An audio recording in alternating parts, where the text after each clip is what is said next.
Ration কার্ডের বাড়ি বাড়ি সার্ভে শুরু। এই 6টি কারণে বাতিল করা হচ্ছে প্রচুর পরিমাণে রেশন কার্ড।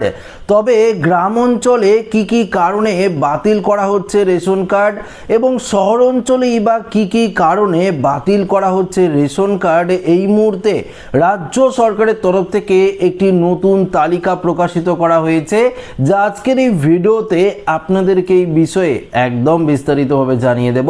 তো আশা রাখবো ভিডিওটিতে আপনারা প্রত্যেকেই প্রথম থেকেই শেষ পর্যন্ত সঙ্গে থাকবেন। দেখুন বন্ধুরা, একটা জিনিস আপনারা প্রত্যেকেই জানেন যে ইতিমধ্যেই গোটা রাজ্য জুড়ে যেভাবে সমস্ত পশ্চিমবঙ্গবাসীদের ভেরিফিকেশন করা হচ্ছে, যেভাবে সমস্ত কিছু তথ্য, খুঁটিনাটি তথ্য কিন্তু রাজ্য সরকারের তরফ থেকে নেওয়া হচ্ছে, এই তথ্যগুলোর ওপর ভিত্তি করেই কিন্তু আপনার যে রেশন কার্ডটি রয়েছে সেগুলো কিন্তু বাতিল করার নির্দেশ দেওয়া হয়েছে।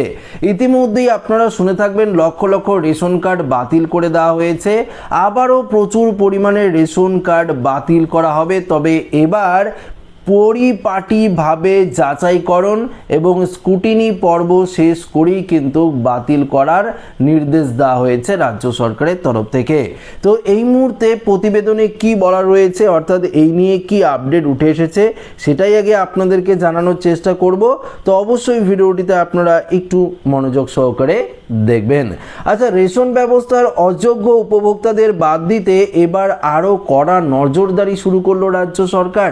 সরকারের নজরে রয়েছে এমন একাধিক রেশন কার্ড যেগুলো প্রকৃত যোগ্য ব্যক্তির নামে নেই বা নির্ধারিত শর্ত পূরণ না করেও ব্যবহার করা হচ্ছে বলে অভিযোগ করা হচ্ছে।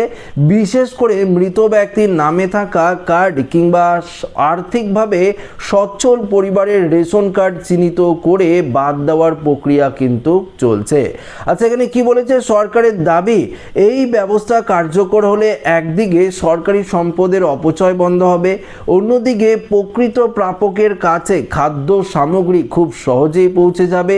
রেশন কার্ডের সঙ্গে সরাসরি যুক্ত রয়েছে বিনামূল্যে খাদ্য সরবরাহ সুবিধা, তাই কার্ড বাতিলের সম্ভাব্য কারণগুলো নিচে স্বাভাবিকভাবেই সাধারণ মানুষের মধ্যে প্রশ্ন তৈরি করেছে।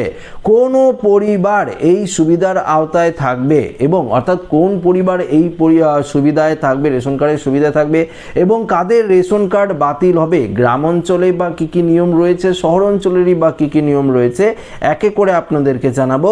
শহরে কাদের কার্ড বাতিল করা হতে পারে একটু আপনাদেরকে জানিয়ে দিচ্ছি, যারা শহরে থাকেন তাদের জন্য ইম্পর্টেন্ট খুবই। দেখুন কি বলেছে, শহর অঞ্চলে পরিবারের আর্থিক সামর্থ্য এবং বাড়িতে থাকা বিভিন্ন সুযোগ সুবিধাকে গুরুত্ব দেওয়া হচ্ছে। 3 বা তার বেশি পাকা ঘর রয়েছে এমন বাড়ির রেশন কার্ড যাচাইয়ের আওতায় আসতে পারে। তো যদি আপনার 3 বা তার বেশি পাকা ঘর থাকে তাহলে কিন্তু আপনি ভেরিফিকেশনের আন্ডারে পড়বেন এবং আপনার কার্ডটি বাতিল করাও হতে পারে, আবার নাও হতে পারে। পরিবারের কাছে মোটর বাইক, 4 চাকার গাড়ি থাকলেও কার্ড বাতিলের সম্ভাবনা। একইভাবে বাড়িতে এসি, ইন্টারনেট ব্যবহারের উপযোগী কম্পিউটার বা ল্যাপটপ, ফ্রিজ, ল্যান্ডলাইন ফোন কিংবা ওয়াশিং মেশিন থাকলেও সংশ্লিষ্ট পরিবারের যোগ্যতা খতিয়ে কিন্তু দেখা হতে পারে, অর্থাৎ তিনি ভেরিফিকেশনের আন্ডারে চলে যাবে।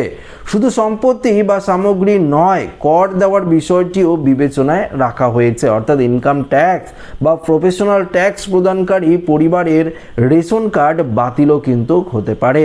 রাজ্য বা কেন্দ্রীয় সরকারের গ্যাজেটেড কর্মী এবং সরকার পোষিত বা সরকারি সাহায্যপ্রাপ্ত প্রতিষ্ঠানে কর্মরত ব্যক্তিদের ক্ষেত্রেও একইভাবে কার্ডের যাচাই করা কিন্তু হতে পারে। তো এটা কিন্তু মূলত শহর অঞ্চলের কথা বলেছে।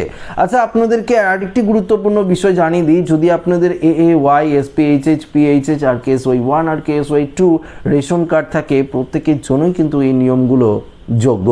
আচ্ছা দেখুন এখানে কি বলেছে, গ্রাম অঞ্চলে কাদের জন্য বাতিলের সম্ভাবনা রয়েছে, কোন কোন সুবিধা থাকলে বা কোন কোন জিনিস থাকলে আপনার রেশন কার্ড বাতিল হতে পারে। গ্রামের ক্ষেত্রে কি নিয়ম বলেছে, গ্রামের ক্ষেত্রে পরিবারে কারো 2 চাকা, 3 চাকা কিংবা 4 চাকার গাড়ি থাকলে কার্ড বাতিলের সম্ভাবনা।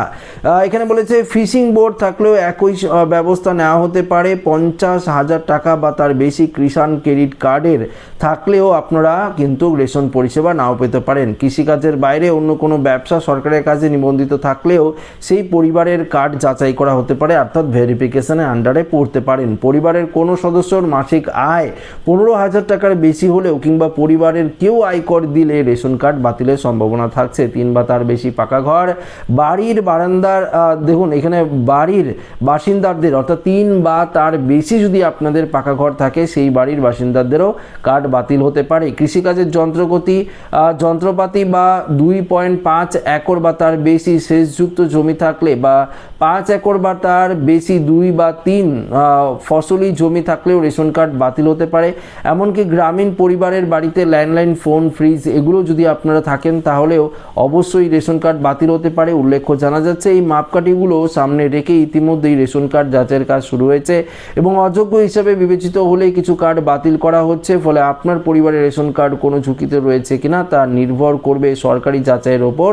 আয়কর, সম্পত্তি, আপনার জমি, আপনার বাড়িতে কী কী রয়েছে তার উপর ভিত্তি করেই কিন্তু আপনার রেশন কার্ডটি সক্রিয় থাকবে না সেটি ডিঅ্যাক্টিভেট করে দেওয়া হবে সেটা কিন্তু রাজ্য সরকার নির্ধারণ করবে। তো বন্ধুরা বুঝতেই পারলেন এবার রেশন ব্যবস্থাকে নিয়েও কিন্তু কড়াকড়ি স্টেপ নেওয়া হয়েছে। এমনিতে যাদের ভোটার লিস্ট থেকে নাম ডিলিট হয়েছে তাদের রেশন কার্ড তো বাতিল করেই দেওয়া হয়েছে, শুধুমাত্র যারা ট্রাইব্যুনালে আবেদন করেছেন তারাই রেশন পাচ্ছেন। কিন্তু ভোটার কার্ড যদি আপনাদের ডিলিটেড থাকে একদম পুরোপুরি রেশন পরিষেবা কিন্তু আপনি পাচ্ছেন না। রাজ্য সরকারের সমস্ত প্রকল্প থেকে আপনারা এমনিতেই বঞ্চিত হচ্ছেন। তো বুঝতেই পারলেন কতটা কড়াকড়ি নিয়ম করা হচ্ছে রাজ্য সরকারের তরফ থেকে এই রেশন ব্যবস্থাকে নিয়ে। তো আমার উদ্দেশ্য ছিল আপডেটই আপনাদের কাছে পৌঁছে দেওয়া। ভিডিওটি ভালো লাগলে লাইক করবেন, বন্ধুদের সাথে শেয়ার করবেন, নতুন থাকলে চ্যানেলটিকে সাবস্ক্রাইব করে আমাদের সঙ্গে জুড়ে থাকবেন। ধন্যবাদ।